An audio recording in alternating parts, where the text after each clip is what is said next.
Salut, c'est Tony, j'espère que vous allez bien et que votre business e-commerce se déroule à merveille. Dans cette vidéo, je vais vous présenter pourquoi il y a certaines personnes qui ne réalisent peu, voire pas d'argent en e-commerce et pourquoi d'autres réalisent plusieurs millions, voire plusieurs dizaines de millions d'euros grâce à leur e-commerce.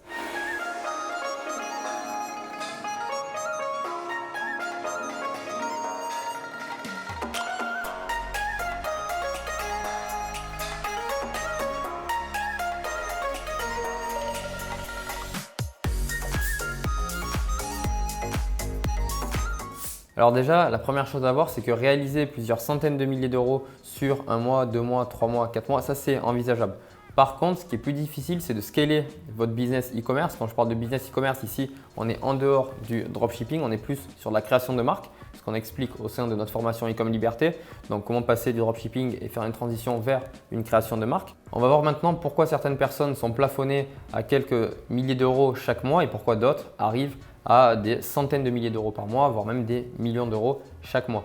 Donc on va voir ça tout de suite et la première chose que je peux vous dire par rapport à ça, c'est simplement que le process est le même, c'est juste le fait de scaler après votre business qui va faire que il y a des personnes qui vont stagner à quelques dizaines de milliers et d'autres qui font plusieurs centaines de milliers d'euros par mois. Donc déjà la première chose à savoir et à voir, c'est qu'il ne faut pas être attiré par les chiffres que vous voyez partout, des millions d'euros, des millions d'euros, des millions d'euros.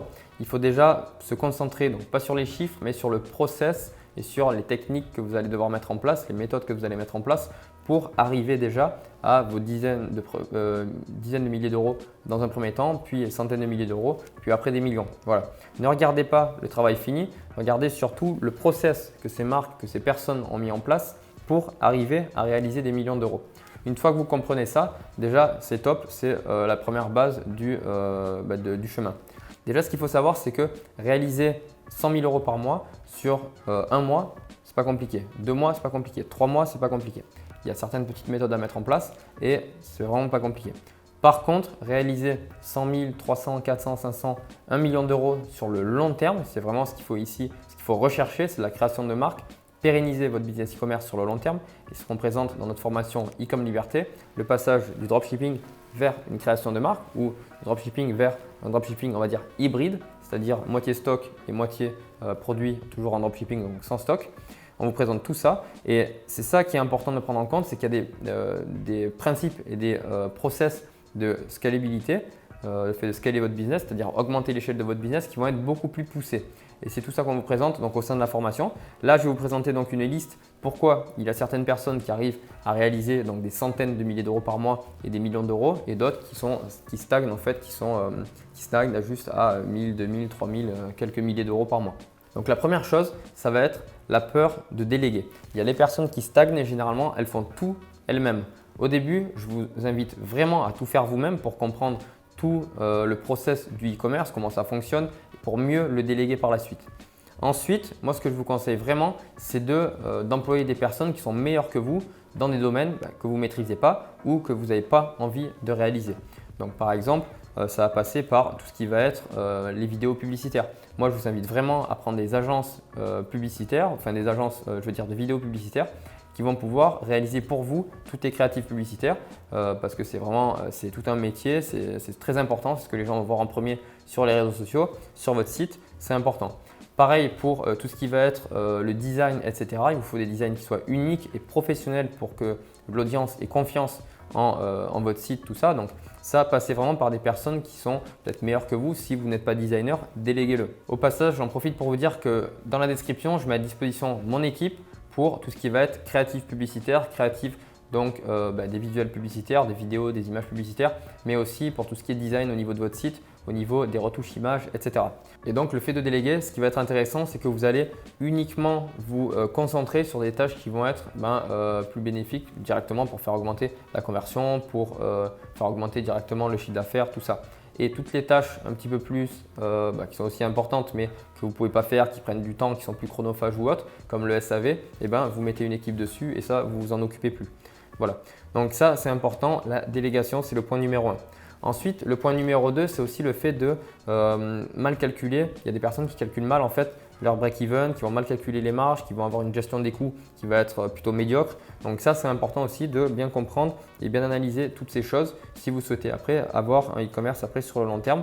Ça va être aussi le fait de négocier et de faire des économies d'échelle sur la création d'une marque parce que vous prenez du stock plutôt que sur un dropshipping classique. Voilà, donc c'est toutes ces choses qui vont être importantes à prendre en compte au niveau de la négociation des coûts et de la gestion de vos coûts, qu'ils soient publicitaires ou de vos coûts produits. Le point numéro 3 qui est très important selon moi, c'est le fait que certaines personnes en fait sont sur un seul vecteur de trafic. Et ça aujourd'hui, ce n'est pas la meilleure des choses parce que vous dépendez en fin de compte d'un seul vecteur, par exemple que de Facebook et de tous les aléas qu'il pourrait y avoir avec les blocages, les bannissements, toutes ces choses. Donc moi ce que je vous invite, c'est vraiment d'avoir un minimum de 3 voire 5 vecteurs de trafic pour votre business e-commerce, que ce soit du drop, que ce soit même autre chose, mais d'avoir un minimum de 3 à 5 vecteurs de trafic différents, ce qui vous permettra en fait de lisser les résultats, mais aussi de lisser les différents aléas, les différents problèmes qu'il pourrait y avoir si vous avez des blocages ou autres. Par exemple, si vous avez un blocage sur Facebook, ce n'est pas très grave. Il vous reste, admettons, Google, Snapchat, il va vous rester l'email marketing, du SEO, du Google Ads. Voilà, vous avez d'autres vecteurs de trafic sur lesquels vous pourrez vendre vos produits. Le quatrième point, ça va être le fait donc de négliger les réinvestissements de vos bénéfices. Il y a des personnes qui récupèrent tous les bénéfices chaque mois et qui ne réinvestissent pas dans leur business. Ça, selon moi, c'est un gros point négatif lorsque vous débutez. Après, donc bien entendu, quand ça crache vraiment du profit et tout ça, il n'y a aucun problème pour prendre des salaires et des revenus. Ça, c'est sûr et c'est tout à fait normal. Mais si vous ne réinvestissez pas vos profits au départ, eh bien, tout simplement que votre croissance va être très lente. Voilà. Et si vous réinvestissez vos profits, la croissance va être exponentielle, va être beaucoup plus rapide. Et c'est ce que je peux vous conseiller sur les 2, 3, 4, 5 premiers mois pour après passer sur une transition de marque. Le cinquième point aussi, ça va être le fait de ne pas se renouveler assez au niveau de son audience, auprès de son audience, par rapport, même sur une audience froide, c'est-à-dire des personnes qui ne nous ont jamais vus, qui ne nous connaissent pas encore, pas leur montrer en permanence les mêmes créatifs publicitaires, les mêmes publicités, que ce soit des images, des vidéos, même sur Google, changer donc tous les textes publicitaires, tout ça, il faut vraiment changer vos accroches en permanence. C'est-à-dire qu'il ne faut pas que les personnes soient ennuyées de voir en permanence les mêmes vidéos, avec le même rythme, avec les mêmes descriptions, voilà. Tout ça, au bout d'un moment, il y a une répétition qui se fait et ce qu'il faut, nous, c'est éviter cette répétition et stimuler votre audience par d'autres créatifs publicitaires, de nouvelles vidéos, les changer, les mettre au goût du jour en fonction des saisons, en fonction des nouvelles offres marketing qu'il va y avoir. Donc ça, c'est important de bien jauger par rapport à ça, les répétitions qu'il pourrait y avoir face à une audience, qu'elle soit froide ou qu'elle soit plutôt tiède ou chaude. Le point numéro 6 que beaucoup de personnes vont négliger, c'est le fait de ne pas améliorer ses produits, améliorer son produit, son marketing par rapport à la concurrence. Ça va être le fait de ne pas se démarquer mais de copier la concurrence. Les personnes qui stagnent à plusieurs dizaines de milliers d'euros par mois ou simplement quelques milliers d'euros par mois, c'est souvent des personnes qui recopient la concurrence, donc ce que va faire la concurrence, sauf que la concurrence, généralement, sont déjà des marques établies ou des dropshipping, même si on n'est que sur le dropshipping, qui ont des sites qui sont déjà établis avec un marketing et une structure marketing qui est propre et plus claire que la leur. Donc le problème, ça va être qu'eux, ils auront toujours du mal à se démarquer par rapport à l'audience globale de leur secteur. Donc voilà, ce qu'il faut faire, c'est absolument analyser la concurrence, regarder ce qu'ils font de bien et ce qu'ils font de mal et quelles sont les choses que vous pouvez améliorer par rapport à ça. Et quand vous êtes sur une création de marque, ça va être donc d'améliorer aussi votre produit en apportant d'autres fonctionnalités à votre produit et en essayant d'améliorer vos produits pour après améliorer donc la satisfaction des clients, etc. Un autre point important par rapport à ce point numéro 6, ça va être d'écouter les retours clients, donc de voir un peu les retours qui ressortent. Nous, ce qu'on fait, je vous donne un petit tip, c'est que chaque fois qu'il y a des mauvais retours clients sur certains produits, chaque mois, tous les retours clients qui sont récurrents, donc les mauvais retours clients récurrents, pas les bons donc c'est cool, mais que les mauvais, on va noter que les mauvais sur un document Excel et on saura donc quels sont les retours négatifs sur nos produits et ceux qui interviennent de manière récurrente, on va les prendre en compte et on va faire en sorte d'améliorer le produit, d'améliorer le retour négatif qu'il va y avoir. Donc ça, c'est important de les noter, de dire à votre SAV, notez les retours récurrents qui sont négatifs et après, vous aurez comme ça la possibilité d'améliorer votre service et c'est extrêmement important. Et ensuite, c'est aussi le fait d'anticiper la concurrence, d'anticiper ce que va faire la concurrence. Si vous arrivez à anticiper ça, automatiquement, vous pourrez perdurer sur le long terme avec une bonne marque. Le point numéro 7 qui est à ne pas négliger aussi, ça va être donc de ne pas prendre soin de vos clients. Ce qu'il faut, comme je dis souvent, c'est de chouchouter vos clients. Le client est roi et c'est de faire attention à la LTV. La LTV, c'est la Lifetime Value, c'est la valeur d'un client sur le long terme, la valeur d'un client à vie que vous avez donc dans votre boutique en ligne. Et ce qu'il faut, c'est faire attention à ça. Certes, ils ont acheté une fois. Après, ce qu'il faut, c'est en permanence leur proposer de nouvelles offres, faire augmenter leur LTV, donc leur AOV. Et après, petit à petit, faire attention toujours à votre image et faire attention, bien entendu, aux produits que vous allez leur proposer en permanence. Donc ça, c'est important de retravailler votre base client et de travailler votre LTV. C'est ce qui va faire que certaines personnes vont débuter ou même des petites marques vont vendre beaucoup moins que des marques qui ont une grosse LTV. C'est un point qui est très important pour le long terme. Et le point numéro 8 qui va faire que certaines personnes vendent moins que d'autres, ça va être le fait que les personnes ne vont pas se former, vont arrêter de se former.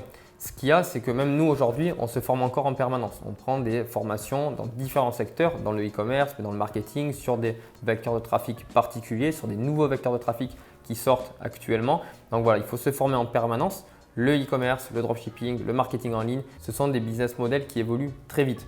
Donc nos connaissances deviennent vite obsolètes. À ce moment-là, comment on fait pour y pallier? C'est qu'on va se former en permanence, qu'on va prendre donc de nouvelles formations, on va ensuite apprendre de nouvelles techniques, tester les nouvelles techniques, c'est le plus important. C'est bien beau d'apprendre, mais après il faut passer à l'action et tester ces différentes stratégies. Voilà, donc ce qui va faire aussi, c'est que des personnes vont réussir et d'autres non. C'est qu'il y en a qui vont abandonner aussi beaucoup plus vite par rapport à toutes ces choses. Donc formez-vous en permanence, mais passez à l'action, c'est la chose la plus importante de cette vidéo. En conclusion à cette vidéo, le e-commerce c'est un business qui nécessite beaucoup de rigueur et de sérieux. Donc faites ça de manière professionnelle, carrée, propre. Ne vendez pas des choses illégales ou quoi que ce soit. Faites vraiment les choses de manière propre pour le long terme. Pensez long terme. Et voilà, quitte à vendre un petit peu moins, faites quand même des choses légales. C'est le plus important. Je vois beaucoup de personnes qui vendent, qui font beaucoup d'argent, mais qui font des choses illégales. Donc voilà, faites attention à ça. Prenez ça de manière professionnelle. Vous pouvez faire aussi beaucoup d'argent et vivre où vous voulez ensuite dans le monde grâce à ce business. Donc voilà, faites les choses bien. Et puis voilà, je crois que j'ai tout dit dans cette vidéo. Dites-moi dans les commentaires quels sont donc les différents obstacles que vous allez pouvoir que vous avez actuellement par rapport au e-commerce. Donc que ce soit au dropshipping, sur une marque ou sur le e-commerce d'une manière globale. On se fera un plaisir d'y répondre. Dans la description, vous pouvez télécharger une formation 100% gratuite qui est une série de 3 vidéos qui vous présente donc tout ce qu'on a dit ici dans cette vidéo, comment passer de 0 à plusieurs centaines de milliers d'euros par mois et d'être pérenne, donc de vendre sur le long terme. Voilà, donc je vous dis à très bientôt, c'était Tony.